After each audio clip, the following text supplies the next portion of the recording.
del déglu del xool Feeling Dakar site bi lay jox information yu leer Feeling Dakar yaa ngi Feeling Dakar di nga am info yu leer ci people et sport politique Feeling Dakar yaa ngi Feeling Dakar Feeling Dakar notre plateforme d'information.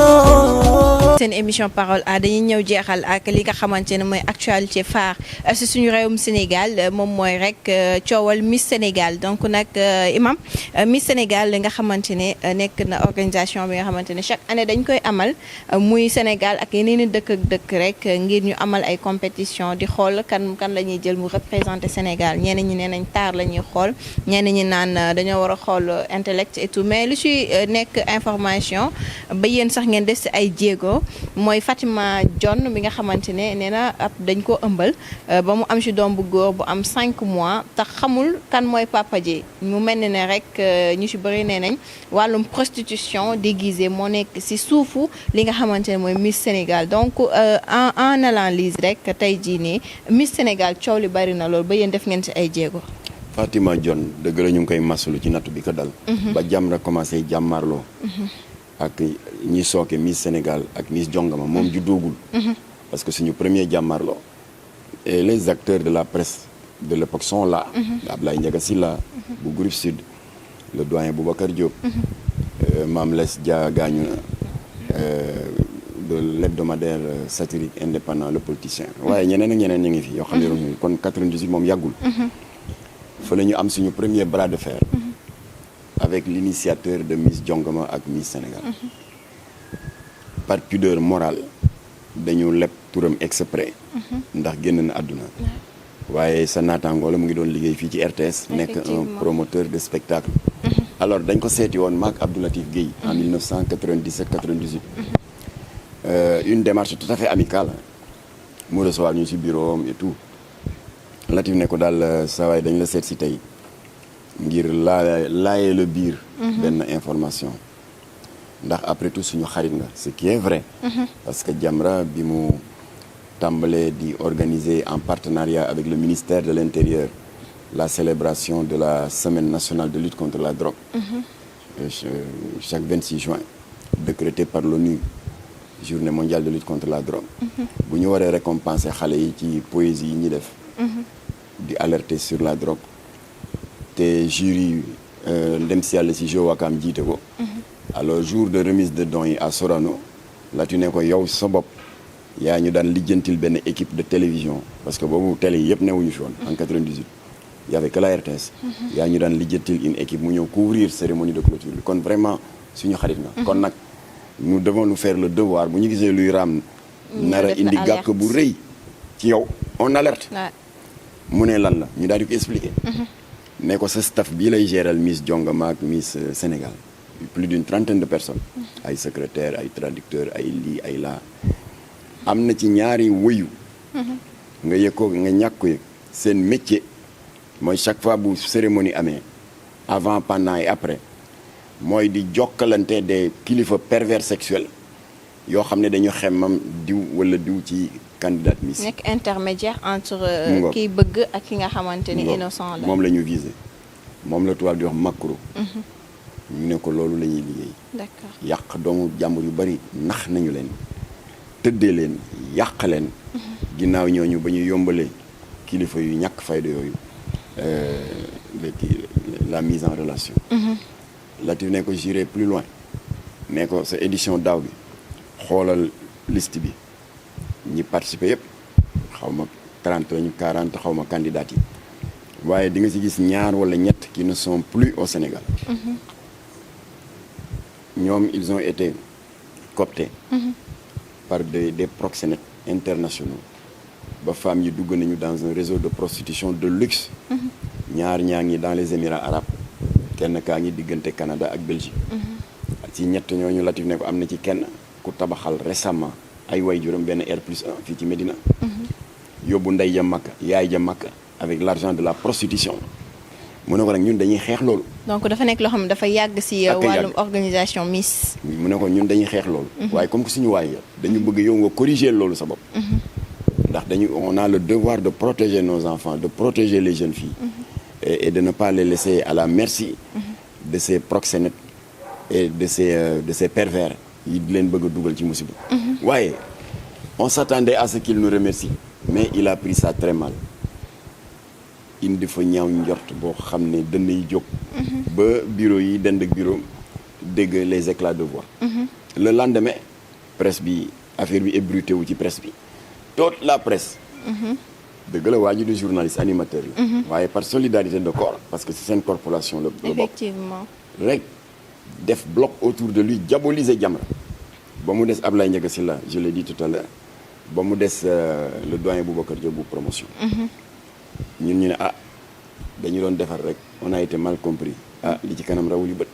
qui aurait pu imaginer que ci 2021 bi li confirmer la légitimité du combat contre Miss Jongama ak Miss Sénégal mu nga nar a jógee non pas ci Jamra. waaye ci ab Miss ba nga xam ne moo remporté couronne bi. édition 2020 kan moo mënoon xalaat loolu. loolu la yàlla doon te yàggul muy at bi ñu weesu rek. daaw rek la. ndaw si kon kenn sexelu ko suukar. Jamra sexelu ko lem. wañaaruñu loxoom ñun xamuñu ko sax moo jékki-jékki jaar ci ay kàddoom. exactement la Jamra doon wax. depuis plus d'une vingtaine d'années. wax naka lañ leen lalalee ay ndëgg sërëx ba ñu dugg ci affaire Miss yi. naka lañ leen lalalee ay ndëgg sërëx ba cérémonie bi jeexee ñu yóbbu leen ci hôtel. soi-disant que dañ leen di présenter ay autorités lan mooy ndeyu sax cérémonie sacre bi jeex ba ñu xam kan mooy remporter couronne bi. kuy première dauphine ak deuxième dauphine. ba mu jeex boo amee loo leen di neexal jox leen ñu ñibbi wala nga paas wala yaa xam. waaye di leen yóbbu ci hôtel soi-disant que voilà il faut tenir compagnie à des autorités. ndaw si nag yàllaa ko dimbali comme que dafa xaw a dëgër bopp te xamul lii lan la. parce que c'était pas prévu. loolu moo indi prise de gueule entre moom ak ñenn ci entourage yu comité bi. mooy kii organisatrice bi Amina Badiane ak Alberta Diatta nga xamante ne moo ko jëloon en 2019. mu ngoog alors ba nga xam ne kon am na yeneen miss yi jot a wax nee na am nañu parmi ces prétendues autorités là ñoo xam ne dañ leen doon proposer ay pions. c'est des barbituriques. c'est de la drogue. bref ndaw si mujj gi elle s'est retrouvée dans une situation nébuleuse boo xam ne xamuñu ndax dañ ko drogué. waaye toujours est-il que jëlee na fa ëmb. xale baa ngi nii am juróomi weer. te amul bàyyi. alors waaye nag boo gisee ñun ñu sargal ko c'est parce que ni mu fasee fitam ba def loolu Kocc Barma di wax toj buy bi. may na fit yeneen miss yi ne woon xuum ci seen ruq. am seen kersa ak seen tiitaange. di s'ouvrir en silence. may ñu ñooñu buntu ak fit ñu wax. ndax Miss Matam wax na. Miss Thiès wax na. Miss Saint-Louis. Tamba Miss Tamba Miss Kolda. te bi ci gën a scandaleux et je le répète ici mooy am na benn ci miss yi. c'est un ministre de la République moo ko ëmbal. mu am ci ay seex. voilà loolu nag procureur a l'obligation leeral ko parce que la fonction de ministre. benn pour parti politique moomu ko du pouvoir de opposition. c'est une institution. donc ku ko tilimal. di ko dugal dans de la débauche et de la perversion. dañ la war a duut baaraam procureur wala déglu la. comme ni ñuy def ak député yi. waaw ku ci dugg ci ñaawteef wala dara. donc noonu doguma la laataa nga yeggale mais li yaa ngi wax sànq li nga xamante ne mooy justice di yoon est-ce que dañ doon xaar li nga xam mooy procureur def autosaisir mais defu ko ba tey. ñun na xaaruñu procureur xaaruñu rakku procureur wala magu procureur. li ñu yoon may jël nañ ko. parce que ay citoyens la ñu bokk ci réew mi. itteewoo et c'est notre droit ci liy defar réew mi ak di sàmm jikko yi.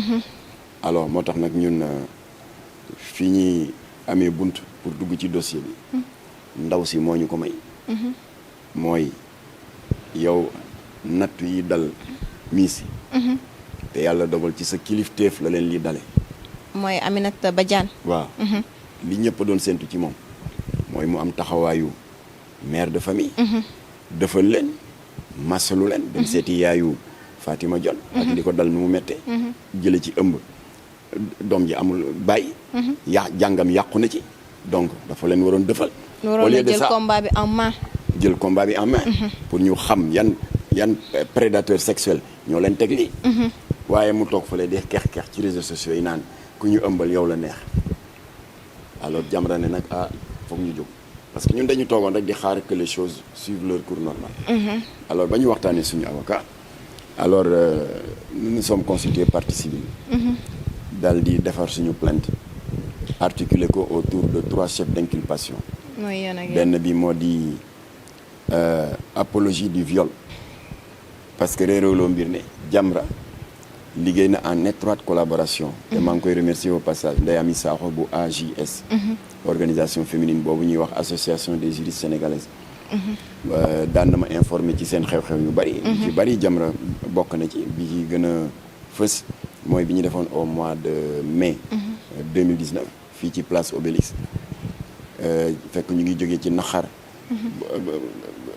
tiis wu rëy mooy kii Bint Camara bi ñu rey bu ñaaw fii ci Tamba effectivement ginnaaw bi ko waa ji jéemee siif alors loolu dafa accélérer affaire yi ba pression bi ñu def ci état bi Jamra et les mouvements féminins dafa jur au début de l'année 2020 Assemblée nationale voté na la loi 2020-05 du 10 janvier 2020 qui criminalise non seulement le viol mais également la pédophilie alors kon ba ndaw si yëkkatee kaddu yi lii nga xam ne dañ ko criminaliser elle tombe automatiquement sous le coup de l'article 252 du code pénal qui interdit toute forme d'apologie d'un crime quel qu'il soit te viol dañ ko criminaliser effectivement alors donc plainte bi déposé nañ ko waaye toftal nañu ci suñuy sàkkuteef pour wax procureur ne ko cas yu mel ni bu amee comme c'était le cas récemment en France amoon na fa benn scandale Miss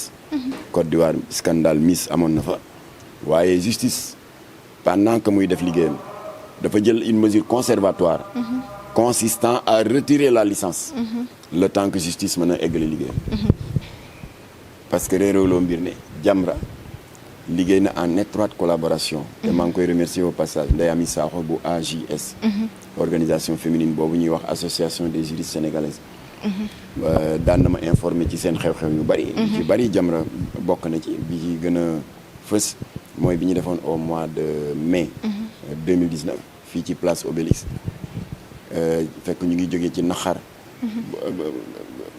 tiis wu rëy mooy kii Bint Camara bi ñu rey bu ñaaw fii ci Tamba effectivement ginnaaw bi ko waa ji jéemee siif alors loolu dafa accélérer affaire yi ba pression bi ñu def ci état bi Jamra et les mouvements féminins dafa jur au début de l'année 2020 Assemblée nationale voté na la loi 2020-05 du 10 janvier 2020 qui criminalise non seulement le viol mais également la pédophilie alors kon ba ndaw si yëkkatee kaddu yi lii nga xam ne dañ ko criminaliser elle tombe automatiquement sous le coup de l'article 252 du code pénal qui interdit toute forme d'apologie d'un crime quel qu'il soit te viol dañ ko criminaliser effectivement alors donc plainte bi déposé nañ ko waaye toftal nañu ci suñuy sàkkuteef pour wax procureur ne ko cas yu mel ni bu amee comme c'était le cas récemment en France amoon na fa benn scandale Miss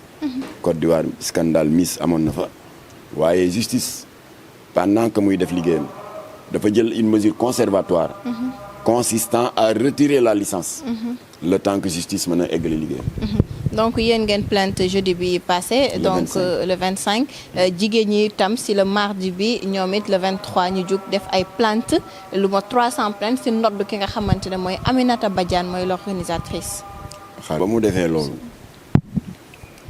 kaddu yooyu mu yëkkati kaddu yu irresponsable violer l'article 252 du code pénal qui condamne l'apologie du viol mu defati beneen jëye moom mi nga xam ne Sénégal gi yëpp ak naqar gi ñu am ci scandale bi ñoom ñëpp waroon def benn dank porter ko plainte moom moo jóg léegi di porter plainte ay victimes mooy Kader ak ki nga xamante mooy Mamiko ñoom ñoo permettre yeneen mi si woote ngir rek wax li nga xamante moom lañu dundoon ci biir Sénégal waaw waaye xamul ne en portant plainte dafay arranger victimes yi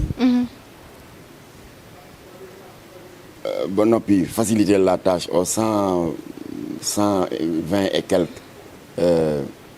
plainte yi jógee ci ay femmes ay mères de famille yu amee naqar daf leen di faciliter la tâche parce que dans ce cas-là procureur de la République comme que il est confronté à une situation boo xam ne mën na dégénérer en trouble à l'ordre public et souvent tenté comme c'est souvent le cas de confier au juge d'instruction le soin de procéder à l'ouverture d'une information judiciaire et dans ce cas-là lii ñëpp bëgg ci lay am ci le procureur sera obligé d'appeler les plaignantes c'est-à-dire les victimes bari nañ pour non pas les plaignantes les victimes pour les entendre su boobaa nag victimes yi loolu ñu doon làqatu di ko wax ci ay live ak yooyu dañ koy wax de vive voix seen làmmiñ ak noppi juge d'instruction moo tax ma ne ndaw si yow bi ngay porter plainte xamoo li nga def da ngay gën a dugal sa bopp parce que yii femmes yi wax ay naar ñëw nañ fa jox nañ ñu pion di ñu mandiloo ëmbal nañ ma xaw ma kuy baay bi kii naan boole nañ ma ak benn ministre mu ëmbal ma baay ay seex la am su boobaa yëpp day naan tëll ne fàng ak yi nga xamante ne sax amaana sax yëguñu ko parce que lii feeñ moom la tubaab di wax la face visible de l'iceberg li feeñ moo li nëbbu tuuti moo ëpp li feeñ li feeñ alors léegi nag je termine en lançant un appel jëme ko ci sa naataangooy jigéen ñi di yëngatu ci domaine u art ci domaine u mannequinat ak tamit di outil pexe pour tenter chance ci affaire u Miss réussir à tout prix bi sa naataango Nana Aidara di wax ci benn vidéo bu am solo bu mu def d'ailleurs partagé naa ko sama page parce que ñaxtu yi mu ci naxu c'est très pertinent ma bëggoon wax ni qu'il est bon d'apprendre de nos erreurs du passé ndax daf fi am une femme une styliste de talent de grande renommée nattu dal na ko ci ndëgg sërëx yi te maa ngi koy saluer au passage di ko ñaanal fu mu toll muy Oumou Sy amiin Oumou Sy dafa jékki-jékki rek mu am 2 jumelles ay franco-sénégalaises Nancy ak Leila Campbell ñu jël avion ne cëpp fii ndax dégg nañu ay jàllooreem yàlla may na ko dafa xarañ ci présentation de mode particulièrement la culture vestimentaire africaine ne ko daal di présenté wu comme des promoteuses culturelles taafantaloo ne qu'à l'occasion de la célébration du 32e anniversaire de la révolution libyenne ay autorités libyennes waaye waxuñu yan tur ñoo leen mandaté pour ñu recruter une centaine de mannequins yóbbu leen Tripoli ndax ci festivités yooyu am na ci benn wàll bu ñu réserver à des défilés de mode mu nekkoon Oumou Sy dañu bëggoon nga defal ñu casting parce que yaa ñu gën a xam les réalités locales y a rien de plus normal métier la mu defal ko casting ba sélectionner ko une centaine de femmes précisément 99 alors les sœurs Campbell ak seeni pexe yu rëy lijjanti ba passeport yeeg yëpp a pare fekk ñun ñu ngi leen di may bët rek ba ñu départ dem aéroport rek Abdou Latif Gueye déposer plainte pour connivence avec des réseaux internationaux de proxénétisme général Mamadou Niang qui connaît bien Jamra te xam ne ne Jamra du waxantu daal di bloqué vol bi il a donné l'ordre à la gendarmerie de l'aéroport de Dakar Yoff ñu bloqué vol bi tëj avion bi génn leen ñoom ñëpp dugal leen ci ay oto yóbbu leen gendarmerie pour entendre leen Cheikh Tidiane Gadio ndekete en tant que ministre des Affaires étrangères il avait les mêmes informations que nous moom nee na effectivement c'est une manœuvre d'un lobby international de proxénétisme le général Mamadou Dia ministre de l'Intérieur dolli ci daal di ne y a même des soupçons de traite humaine alors c'était le 28 août 2001 date bu ma dul fàtte mukk ñu teg ci 2 jours le 30 août rek waa DIC ñëw jàpp Oumou Sy ñu yóbbu ko ci juge bi mu inculpé ko placé ko sous mandat de dépôt yóbbu ko kaso tëj ko. daal di jàpp les sœurs jumelles là. téye leen en garde à vue. mais comme que double nationalité la ñu am ay franco-sénégalais lañ. ñun dañu soupçonné ne qu'il y a eu des pressions diplomatiques fortes ba miraculeusement femmes yi jékki ñu libéré leen. ñu profité jël avion daw génn Sénégal. Jamra def point de presse ne di ngeen bàyyi Oumou Sy tey. soit ngeen jàpp leen ñoom ñëpp tëj wala ngeen bàyyi ñëpp. pression bi di continuer septembre ba octobre ñu libéré ko. kon nag mbokk suñu jigéen ñu baax yi. benn exemple la ngoog ci jigéen ju baax bokk ci famille bu baax di ko am diine waaye qui a été victime de sa naïveté rafet njortam moo tax ay saay-saay lalal ko ndëgg sërëx bon génn na ci waaye lu muy bon tëdd na fa presque 2 mois. te loolu ci affaire mannequinat yi la. foofu tamit lobby proxénètes yi ak les lobbies de recrutement pour la prostitution de luxe. ñu ngi ci biir en pagaille. deuxième avertissement bi am na benn miss boo leen dégg temps yi ñu di ko interroger ci rajo yi xaw ma ban édition la gagné woon trophée bi muy ñaxtu naan promoteurs yi oto bañ ma diggoon joxuñu ma ko xam nga kii yore présidence su comité d'organisation Miss Sénégal. licence bi du moom moo ko dox. dañ ko jaay. ka ko jaay mooy fi ma tàmbalee sama wax. ki ñu jëkkoon a jàmmarloo. moo ko jaay en 2015. 2016. d'ailleurs entre parenthèses bi ma yëgee ne daf koy jaay. parce que xam nga entre temps on était devenus amis. ndax bi ma nekkee président conseil d'administration CICES. bu ñuy def cérémonie d'ouverture foire on a besoin de quelqu'un qui maîtrise le protocole artistique. moom laa daan wax pour ñu jël ko. alors foofu la ñu mujjee nekkee xarit. daal di tourner la page par rapport ak. l'accrochage de 1998. alors bi ma yëgee ne dafay jaay licence bi. ma woo ko nekk dégg naa da ngay jaay licence bi bon mu netti li ma lu daw yaram. te maa ngi rafetlu sa dignité. parce que xam nga on rencontre très souvent des anciens mërum làmb. yu wéradi ñu di leen defal ay quêtes. des anciens chanteurs. des anciens ceci xam nga di nga koy faral di dégg. effectivement. des anciens acteurs de série. dama ci bañ a tudd kenn waaye toujours nga gis ñu naan dafa sonn. amuñu pension retraite dangeen ko defal ket moom nag sa dignité. mayu ko loolu. nee na ma daal Guèye lii rek a tax may jaay licence bi. dama ci bëgg a faj sama bopp. parce que boobu il était sérieusement malade. d'ailleurs sax feebaram boobu moo ko mujjee yóbbu. d'accord alors ma di ko tooñ ne ko ñaata nga koy jaayee mu ne ma dinaa leen wàññi la ko 50. ma ne ko 50 lan 50 000 francs mu ne 50 millions. 50 millions c'est de l'argent. ma ne ko ñun ay ndongol daara lañu. et effectivement tout le monde sait que ñun duñu trafiquer billet de banque duñu jaay passeport diplomatique. alors temps yooyu scandale yooyu amul woon. waaye l'histoire nous donne raison. que ñun amuñu 50 millions. mu ne kon nag xanaa ma làmb feneen rek ma ne ko waaw yàlla baax na di nga am keneen. ba yàgg nag par kii esprit provocateur mu ne waa mais Guèye à tout hasard bu ma leen ko jaayoon lan ngeen koy doyee. ma ne ko bonne question. su boobaa dañ koy xotti en 1000 morceaux ndax Miss Sénégal ak Miss Jongama bi pervertir xale yi di yàq suñuy caada jeex Sénégal dafa ree ba daal. ngeen ko bëggoon a jeexal. alors bref mujj na wax ak ndaw si. Aminata Badiane. jaay na ko. waaw waxaale nañ nag xaw ma lu mu ko wàññil. waaye wàññil na ko lu bari. alors donc si période charnière boobu juste avant mu koy jaay. ci la am benn concours benn miss bi gagné. ñu diggoon ko oto parce que dañu leen wax ne ki gagné dina am oto. xam naa nag sponsor bi diggee woon dafa sàmmul kàddoom wala moom ay jafe-jafe. waaye toujours est-il que concours bi jeex na miss bi jotul oto. mu am. te foofu na ngeen ma déglu bu baax. mu am benn homme d'affaires bu voyou bu saay-saay un pervers sexuel. foo ko gis mu ngay course guréem bu gàmmu amee ak màggal. mu ngay taxaw xoggaliku di dem ci këru diine di may ay millions. moom moo woo staffu waa ji am ku mu jot.